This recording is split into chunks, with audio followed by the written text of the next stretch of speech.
और इसी के साथ चलिए अब रुक करते हैं हमारी अगली महत्वपूर्ण खबर का, जहां आपको बता दें कि अमेरिका ने यूरोप में नाटो को झटका देने वाला एक बड़ा कदम उठाया। अमेरिका ने कहा है कि वो अपने नाटो सहयोगी जर्मनी से 5000 सैनिक वापस बुला रहा है और ये कदम ऐसे समय पर उठाया गया जब राष्ट्रपति डोनाल्ड ट्रंप और यूरोप के बीच मतभेद गहराते जा रहे हैं।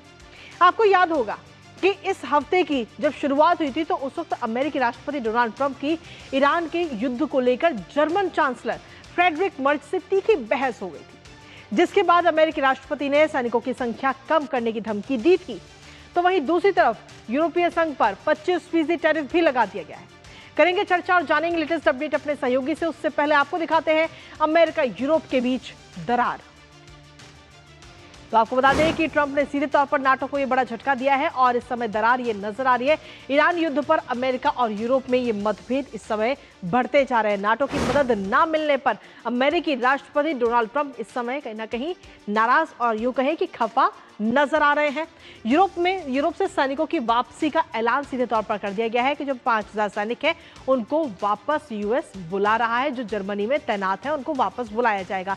इसके साथ ही इटली और स्पेन से भी सैनिक हटाने के सीधे तौर पर संकेत अमेरिकी राष्ट्रपति डोनाल्ड ट्रंप ने दे दिए हैं और यूरोपीय संघ पर टैरिफ का बम फोड़ दिया है। कार और ट्रकों पर जो टैरिफ था उसको इस समय 25% कर दिया गया है। यूरोपीय संघ पर यह टैरिफ बम फोड़ा गया है। लेकिन इसके साथ ही अगर हम देखें तो फ्रेडरिक मर्ज और अमेरिकी राष्ट्रपति डोनाल्ड ट्रंप के बीच तनातनी कहीं ना कहीं लगातार देखने को मिल रही है इस समय, और जो आपसी मतभेद है वो इस समय बढ़ते हुए नजर आ रहे हैं, क्योंकि ऐसे में अमेरिकी राष्ट्रपति ट्रंप और जर्मन चांसलर के बीच जो तनाव है, जो आपसी तनातनी है, वो इस समय बढ़ गई है। ईरान का मुद्दे की अगर हम बात करें तो ईरान मुद्दे पर दोनों देशों के बीच में मतभेद है। तीखी बहस भी हुई। ईरान युद्ध पर मर्ज ने सीधे तौर पर यूएस की आलोचना की थी, जिसके बाद में इस आलोचना के बाद अमेरिकी रणनीति पर भी तमाम सवाल मर्ज की तरफ से उठाए गए, जिस पर अमेरिकी राष्ट्रपति डोनाल्ड ट्रंप ने पलटवार किया और सीधे तौर पर फ्रेडरिक मर्ज को ना समझ अमेरिकी राष्ट्रपति डोनाल्ड ट्रंप ने बता दिया। यानी कि यूं कहें कि जो ये आपसी जो रंजिश थी, या यूं कहें कि जो आपसी व्यवहार रहा, आपसी जो बातचीत रही, बहस रही, अब उसका असर पूरे देश पर भी पड़ता हुआ नजर आ रहा है। हमारे साथ हमारे सहयोगी अखिलेश सुमन इस वक्त जुड़ गए हैं, सीधा उनका रुख करेंगे ताजा अपडेट के लिए। अखिलेश, सीधे तौर पर अगर हम देखें तो अमेरिकी राष्ट्रपति डोनाल्ड ट्रंप के इस फैसले के पीछे आखिर क्या असली वजह आपको नजर आती है? क्या ये नाटो पर दबाव बनाने की रणनीति है, या फिर ये कदम अमेरिका और यूरोप के रिश्तों में स्थायी दरार का संकेत है, या सिर्फ एक पॉलिटिकल मैसेज के तौर पर इसे देखा जाए? अखिलेश, देखिए, अस्थायी दरार तो नहीं कहा जा सकता, क्योंकि जर्मनी में अभी भी अगर 5000 सैनिक बुला भी लिए जाएं तो जर्मनी में अभी भी अमेरिका के तकरीबन 30 से 31,000 सैनिक रहेंगे।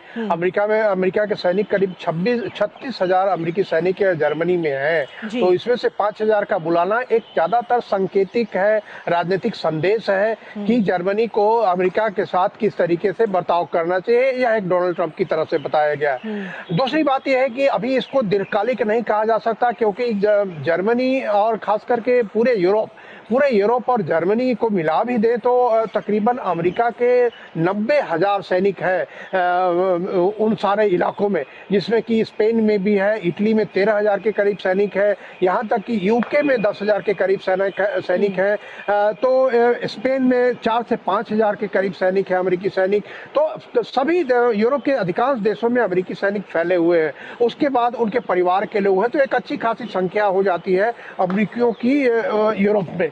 तो ऐसी स्थिति में बिल्कुल हठात कह सकते हैं कि ऐसा नहीं होगा कि हठात बिल्कुल रिश्ते खत्म हो जाएंगे, लेकिन निश्चित तौर पे एक अमेरिका की तरफ से ये दबाव है कि वो अमेरिका के साथ यूरोप को किस तरीके से बर्ताव करना चाहिए। देखिए, जैसा कि हमने देखा कि शुरुआत डोनाल्ड ट्रंप की तरफ से की गई, उन्होंने टैरिफ लगा दिया जब जैसे ही दूसरी बार राष्ट्रपति बने वो अमेरिका के। यूरोप के अधिकांश देशों पर टैरिफ, यूरोपीय यूनियन पे टैरिफ, तो इससे भी शुरुआत में। उसके बाद फिर ग्रीनलैंड का मामला उठा, तो ग्रीनलैंड के मामले में भी यूरोपीय देशों ने अमेरिका का विरोध किया। उसके बाद आप देखिए, उसके बाद जब अमेरिका ने हमला किया ईरान पे, तो उस समय भी यूरोप उनके साथ नहीं था। यूरोप का से उन्होंने कंसल्ट ही नहीं किया, नेटो से भी उन्होंने बात नहीं की। तो उसके बाद यूरोप और नेटो ने उनके साथ आने से मना कर दिया।